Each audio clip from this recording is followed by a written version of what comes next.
नमस्कार। मैं डॉक्टर मनीषा चोरडिया, राजकीय स्नातकोत्तर महाविद्यालय प्रतापगढ़ में हिंदी की एसोसिएट प्रोफेसर और कार्यवाहक प्राचार्य हूँ। आज हम आधुनिक हिंदी कविता के सोपान पढ़ेंगे।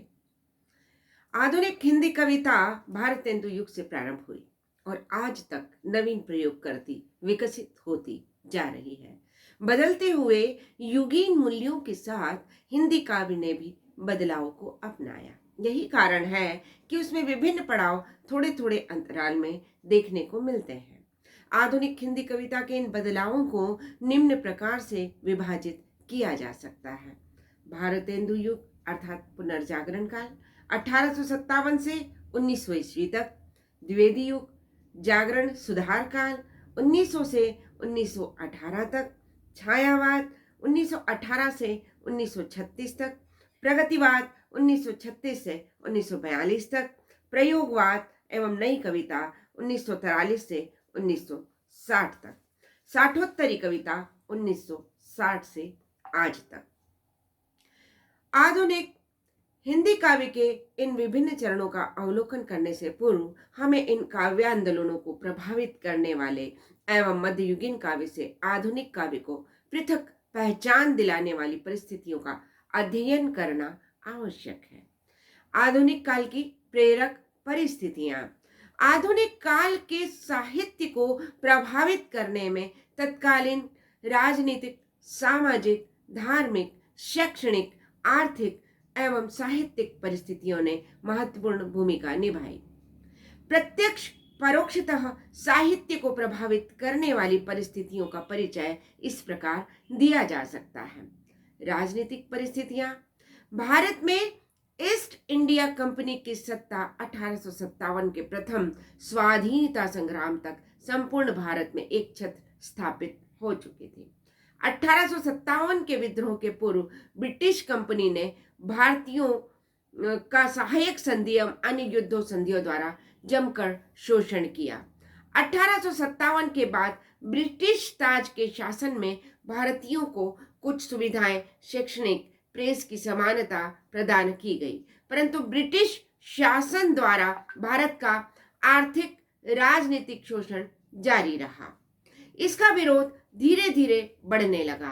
15 अगस्त 1947 को स्वाधीनता प्राप्ति के पूर्व की घटनाओं में 1885 में कांग्रेस की स्थापना व उसकी स्वाधीनता आंदोलन प्रमुख रहे। 1905 में बंगाल विभाजन पर बंग भंग आंदोलन, 1909 के मार्ले मिंटो सुधारों में सांप्रदायिक प्रतिनिधित्व, तिलक को 6 वर्ष का कारावास एवं मुक्ति, गांधी जी का भारतीय राजनीति में प्रवेश, 1919 का द्विविध शासन अधिनियम, 1919 का जलियांवाला बाग हत्याकांड, खिलाफत आंदोलन, 1920-22 तक असहयोग आंदोलन, 1930-32 का सविनय अवज्ञा आंदोलन, भगत सिंह, सुखदेव, राजगुरु, बाल गंगाधर तिलक, लाला लाजपत राय, चंद्रशेखर आजाद इत्यादि की क्रांतिकारी गतिविधियां, 1935 का अधिनियम, 1940 में पाकिस्तान की मांग, 1942 का भारत छोड़ो आंदोलन, गांधी जी समेत अनेक नेताओं को जेल में ठूसना, क्रिप्स मिशन, वेवेल योजना, अंतरिम सरकार का गठन व अंततः 15 अगस्त 1947 को भारत के विभाजन के साथ स्वाधीनता की प्राप्ति जैसी महत्वपूर्ण घटनाएं घटित हुई। अंग्रेजी शासन की एकता के नीचे दबे भारतीयों में एकता की भावना पनपी। कभी निराशा, कभी अवसाद का वातावरण रहा और कभी शोषण के विरोध में भारतीयों ने आवाज उठाई। ये सब प्रवृत्तियां भारतेंदु से लेकर प्रयोगवाद तक के काव्य में परिलक्षित होती हैं। कवियों ने समय समय पर राजनीतिक शोषण से बचाने का सदुपदेश देकर भारतीयों को जगाया। कभी निराशा व कुंठा में डूबे तथा कभी एकता की भी बात की।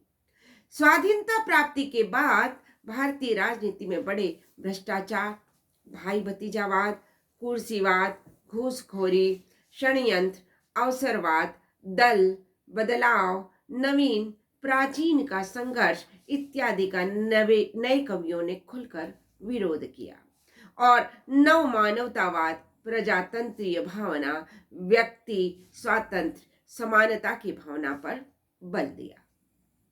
सामाजिक परिस्थितियां। मध्यकालीन मुस्लिम समाज का प्रभाव भारतीय समाज पर नहीं के बराबर पड़ा था, किंतु अंग्रेजी राज्य की स्थापना के बाद भारतीय समाज में बदलाव सा आने लगा। अंग्रेजी शिक्षा के प्रचार प्रसार के कारण भारतीय समाज की संकीर्णता धीरे धीरे कम होने लगी और लोगों में मेल जोल भी बढ़ने लगा। समानता, एकता की भावना पनपी, जाति भेद और लोग छुआछूत आदि भी थोड़े दूर होने लगे। भारतीय अंग्रेजी शिक्षा ग्रहण करके नौकरी करने लगे, जिससे पारिवारिक विघटन भी होने लगा। शिक्षा से भारतीयों ने भारत के प्राचीन ज्ञान विज्ञान का महत्व समझा और उनमें तकनीकी ज्ञान की अभिवृद्धि भी हुई। जाति बंधन की शिथिलता के साथ ही जन सामान्य में पाश्चात्य वैयक्तिक स्वातंत्र्य भावना भी विकसित हुई। राजा राम मोहन राय, मदन मोहन मालवीय आदि ने शैक्षणिक प्रगति हेतु व्यक्तिगत प्रयास किया। मालवीय द्वारा बनारस हिंदू विश्वविद्यालय की स्थापना इसी का एक सार्थक प्रयास है। कलकत्ता में 1801 में फोर्ट विलियम कॉलेज की स्थापना हुई, जिसमें हिंदी भाषा में पुस्तकें भारतीय लेखकों द्वारा लिखी गईं। रेल, मोटर नामक यातायात सुविधाओं के विस्तार से भारतीयों का अन्य समाज, देशों, राज्यों से संपर्क बढ़ा और उनमें एकता की भावना विकसित हुई। छापे खाने की सुविधा से भारतीय समाज का कायाकल्प हो गया। ईसाई मशीनरियों तथा भारतीय चिंतकों ने प्रत्यक्ष रूप से हिंदू समाज में आधुनिकता को प्रोत्साहन दिया। सामाजिक चेतना, व्यक्ति चेतना, मानवतावाद, ज्ञान विज्ञान की चेतना साहित्य में इन्हीं सामाजिक परिस्थितियों की देन है। धार्मिक परिस्थितियां। मध्यकालीन धार्मिक सुधार आंदोलनों के पश्चात भारतीय धर्म धीरे धीरे पुनः रूढ़िवादी एवं आडंबर युक्त होने लगा। इसमें सामाजिक छुआछूत, अस्पृश्यता, असमानता, जाति प्रथा ने भी महत्वपूर्ण भूमिका निभाई। ब्रह्म समाज, प्रार्थना समाज, Ramakrishna mission, Arya Samaj, theosophical society इत्यादि धर्म एवं समाज सुधार संस्थाओं ने भारतीय समाज एवं धर्म में विद्यमान बुराइयों की तरफ ध्यान आकर्षित किया और उन्हें दूर करने का प्रयास किया। आधुनिक भारत के जन्मदाता राजा राम मोहन राय ने 1828 में ब्रह्म समाज की स्थापना की। आधुनिक युग में ही महादेव गोविंद रानाडे जैसे मेधावी पुरुष के साथ मिलकर जाति पाति, अंधविश्वासों, असमानता का तर्कपूर्ण विरोध किया तथा अंतरजाति विवाह, पाश्चात्य विचारधारा, तर्क एवं वस्तुवादी दृष्टिकोण का पुरजोर समर्थन भी किया। रामकृष्ण मिशन के द्वारा स्वामी विवेकानंद ने रामकृष्ण परमहंस के उपदेशों का प्रचार किया और मानवीय समता, भारतीय समाज, धर्म, संस्कृति, साहित्य को श्रेष्ठ बताया। जाति, संप्रदाय, छुआछूत के घोर विरोधी थे। सभी के लिए शिक्षा के वे प्रबल पक्षधर रहे। उन्होंने शारीरिक, बौद्धिक, आध्यात्मिक शक्ति, आत्मसम्मान व राष्ट्रीय गौरव को जगाया।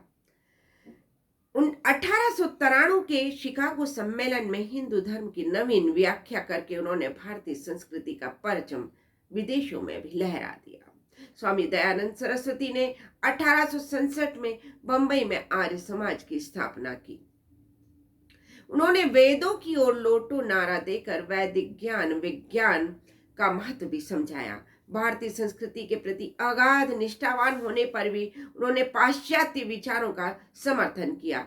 जाति भेद, छुआछूत, लिंग भेद, अस्पृश्यता को मिटाकर वे सामाजिक धार्मिक एकता स्थापित करना चाहते थे। उन्होंने हिंदी भाषा का परिष्कार किया। स्वाधीनता संग्राम के अनेक नेता आर्य समाज की देन रहे। थियोसॉफिकल सोसाइटी के 1882 में मद्रास में शाखा खुली। इंग्लैंड की श्रीमती एनी बेसेंट 1893 में भारत आई और उन्होंने हिंदू धर्म की आध्यात्मिकता के पक्ष में अनेक भाषण दिए। उन्होंने अनेक शिक्षण संस्थाएं भी खोली। बनारस का सेंट्रल हिंदू कॉलेज इसी संस्था की देन है। इन सभी समाज व धर्म सुधार आंदोलनों का सीधा प्रभाव तत्कालीन साहित्य पर पड़ा। विशेषतः भारतेंदु युग व द्विवेदी युग के काल पर इसका प्रभाव स्पष्ट परिलक्षित होता है। आधुनिक हिंदी काव्य में धार्मिक सहिष्णुता, धार्मिक चेतना, राष्ट्रीय प्रेम एवं चेतना, सामाजिक पुनरुत्थान, समानता, ज्ञान, विज्ञान, हिंदी भाषा, साहित्य एवं संस्कृति का गुणगान इन्हीं धर्म सुधार आंदोलनों की देन है। छायावादी कवियों का समाज की रूढ़ियों के प्रति विद्रोह, प्रगतिवादी कवियों का सामाजिक समानता के प्रति द्रोह है, इसी का परिणाम कहा जा सकता है। आज इतना ही। कल हम आधुनिक कविता की आर्थिक और अन्य परिस्थितियों के बारे में जानेंगे। धन्यवाद।